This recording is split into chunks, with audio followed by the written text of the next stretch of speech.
Primero. La Iglesia Apostólica. Desde la ascensión de Cristo, 30 DC.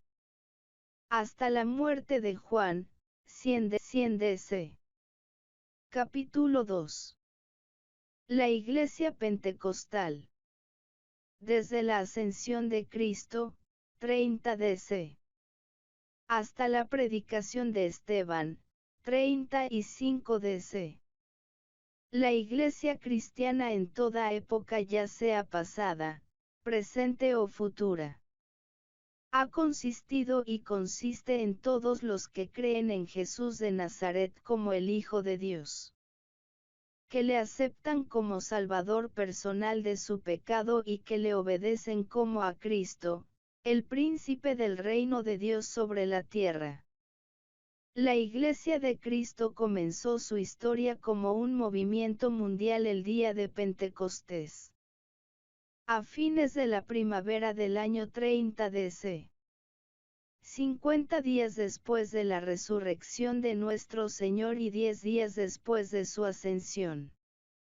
Durante el ministerio de Jesús, sus discípulos creyeron que Él era el tan esperado Mesías de Israel, el Cristo. Estas dos palabras son idénticas.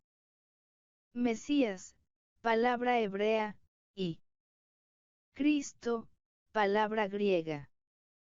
Ambas significan el ungido, el príncipe del reino celestial.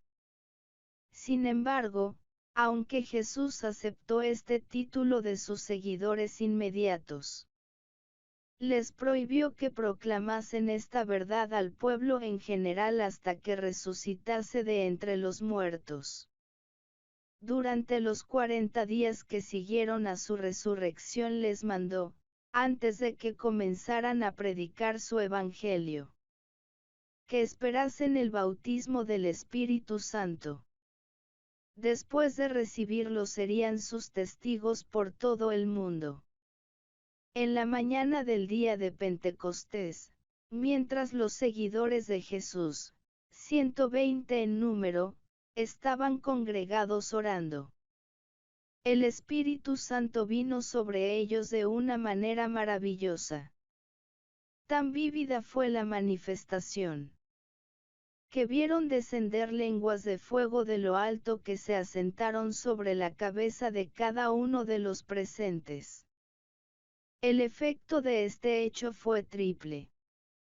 Iluminó sus mentes, les dio un nuevo concepto del reino de Dios, que no era un imperio político, sino un reino espiritual donde el Señor ascendido, aunque invisible, gobernaba activamente a todos los que le aceptaron por la fe.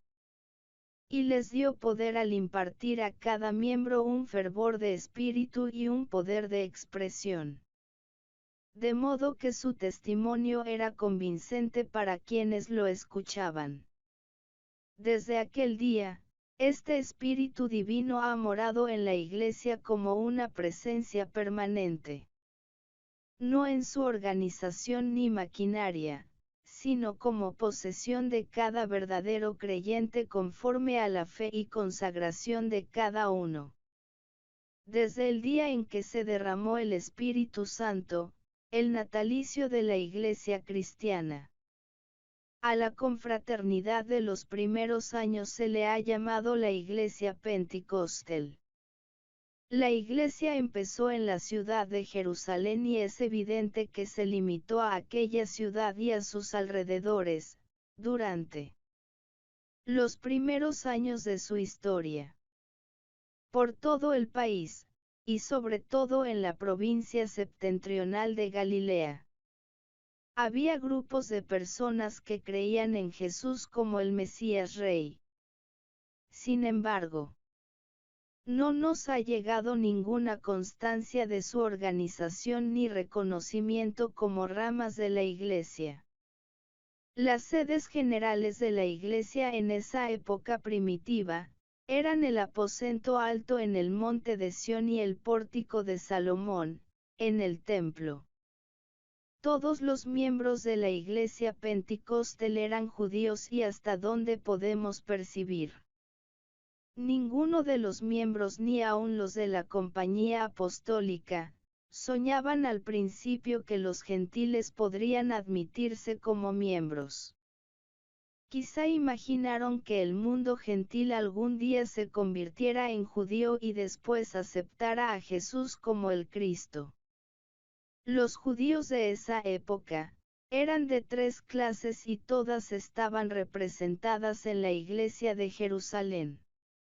Los hebreos, eran los que sus antecesores habían habitado por varias generaciones en Palestina y eran de pura raza israelita. Al idioma que tenían se le llamaba la lengua hebrea, que en el curso de los siglos había cambiado del hebreo clásico del Antiguo Testamento a lo que se le ha llamado un dialecto arameo o sirio-caldeo.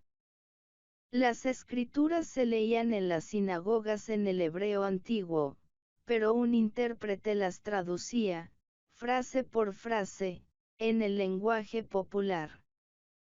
Los judíos griegos o helenistas eran judíos descendientes de la dispersión. Es decir, judíos cuyo hogar o cuyos antecesores estaban en tierras extranjeras. Muchos de estos se establecieron en Jerusalén o en Judea y se constituyeron sinagogas para sus diversas nacionalidades.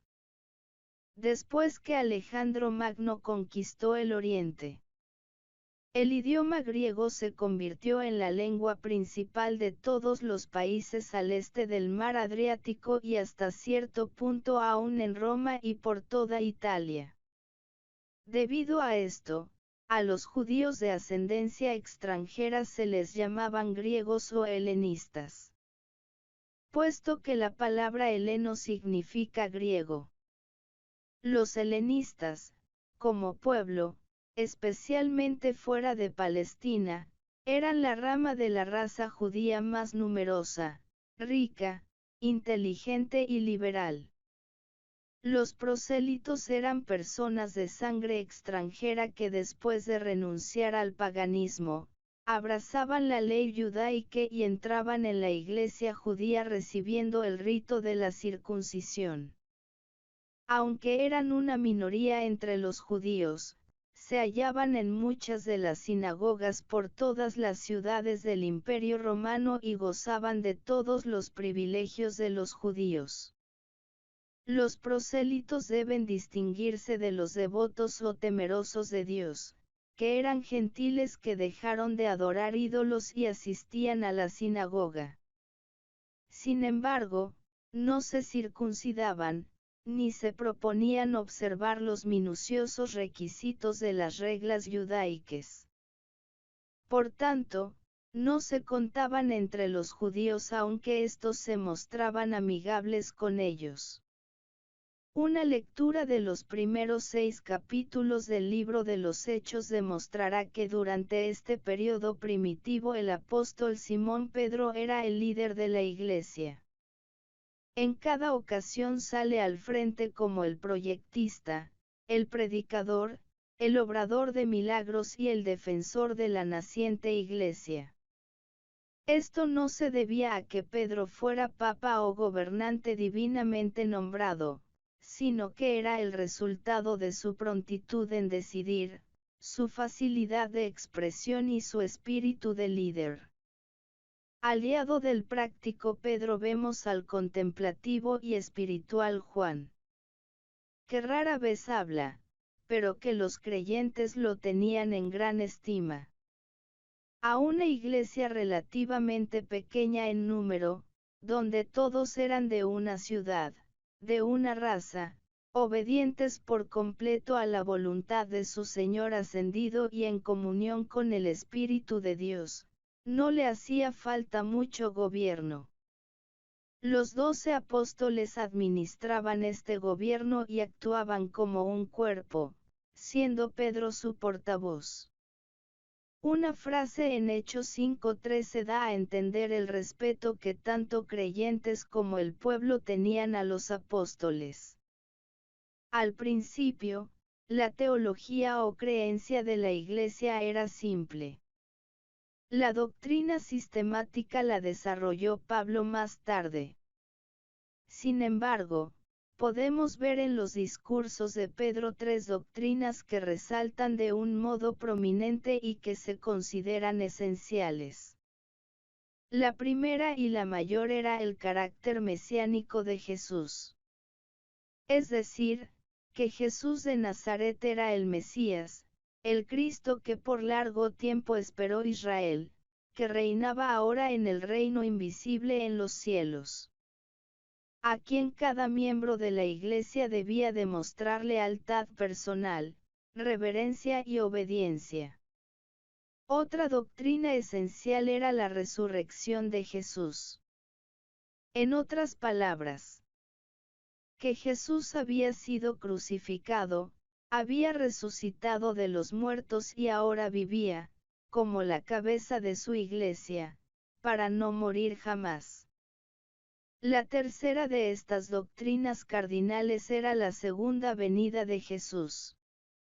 Es decir, que aquel que ascendió a los cielos, a su debido tiempo volvería a la tierra y reinaría sobre su Iglesia. Aunque Jesús había dicho a sus discípulos que del tiempo de su regreso a la tierra ni hombre, ni ángel, ni aun el Hijo mismo nada sabían, sino solamente el Padre. Con todo, la expectación era general de que su venida ocurriría pronto, aun en aquella generación. El arma de la Iglesia, por cuyo medio habría de llevar al mundo a los pies de Cristo, era el testimonio de sus miembros. Debido a que contamos con varios discursos pronunciados por Pedro, y ninguno durante este periodo por otros discípulos, podríamos suponer que Pedro era el único predicador. Sin embargo, una lectura cuidadosa de la historia muestra que todos los apóstoles y la Iglesia testificaban del Evangelio. Cuando la Iglesia tenía 120 miembros, y el Espíritu descendió sobre ellos, todos se convirtieron en predicadores de la palabra. A medida que el número se multiplicaba, aumentaban los testigos. Pues cada miembro hablaba como un mensajero de Cristo sin haber distinción entre clérigos y laicos. A finales de este periodo encontramos a Esteban, elevándose a tal eminencia como predicador, que aún los apóstoles son menos prominentes.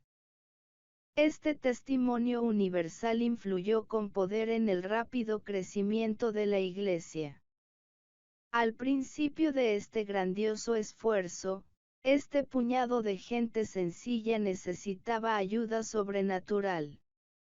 Pues se proponía, sin armas ni prestigio social, transformar una nación. A pesar que tenía que afrontar los poderes de la Iglesia Nacional y del Estado. Esta ayuda apareció en forma de grandes obras o maravillas. A los milagros apostólicos se les han designado como las campanas que llaman al pueblo a la adoración. Leemos acerca de una obra de sanidad efectuada en la puerta del templo llamada La Hermosa. A esto le sigue de inmediato una multitud que escucha a Pedro y se rinde a Cristo. Tenemos asimismo el relato de un milagro de juicio, la muerte repentina de Ananías y Zafira después que Pedro los reprendiera. Este juicio constituyó una amonestación contra el egoísmo y la falsedad. Leemos del efluvio de poder divino en la curación de muchos enfermos. Este poder no se limitaba a Pedro ni a los apóstoles. También se menciona que Esteban realizó prodigios y milagros. Estas obras poderosas llamaron la atención, motivaron la investigación y abrieron los corazones de las multitudes a la fe de Cristo. El amor de Cristo que ardía en el corazón de esta gente, hacía que también mostrara un amor hacia sus condiscípulos. Una unidad de espíritu, un gozo en la comunión y especialmente, un interés abnegado en los miembros necesitados de la Iglesia. Leemos acerca de una entrega de propiedad de parte de los discípulos más ricos, tan general como para sugerir el extremo del socialismo en una comunidad de bienes. Sin embargo, en cuanto a este aspecto de la Iglesia Pentecostal, debe notarse que era por completo voluntario. No se hacía bajo la compulsión de la ley, ni los pobres demandaban la propiedad de los ricos, sino que éstos espontáneamente daban a los pobres. Se puso a prueba en una comunidad pequeña, donde todos moraban en la misma ciudad.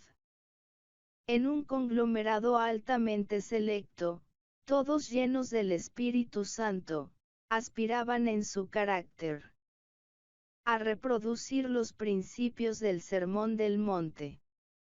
Leemos, además, que esta práctica surgió con la esperanza del pronto regreso de Cristo, a cuya venida las posesiones terrenales ya no serían necesarias. Vemos que como experimento financiero, fue un fracaso, que pronto abandonaron y que dejó a la Iglesia de Jerusalén tan pobre que por espacio de una generación se hicieron colectas en el extranjero para su subsistencia. También, que el sistema desarrolló sus propios males morales, como el egoísmo de Ananías y Zafira. Aún estamos sobre la tierra y necesitamos el acicate del interés propio y de la necesidad. El espíritu de esta dádiva liberal es digno de encomio, pero su plan quizás no haya sido muy acertado. En general, la Iglesia Pentecostal no tenía faltas. Era poderosa en fe y testimonio, pura en su carácter y abundante en amor. Sin embargo, su singular defecto era la falta de celo misionero. Permaneció en su territorio cuando debió haber llevado el Evangelio a otras tierras y a otros pueblos. Necesitaba el estímulo de la severa persecución para que la hiciera salir a desempeñar su misión mundial. A decir verdad, recibió tal estímulo. Fin del capítulo 2. Pronto agregaremos el capítulo 3 que es la expansión de la Iglesia. Esperamos que este audiolibro sea de bendición para tu vida. No olvides en suscribirte. Dios te bendiga.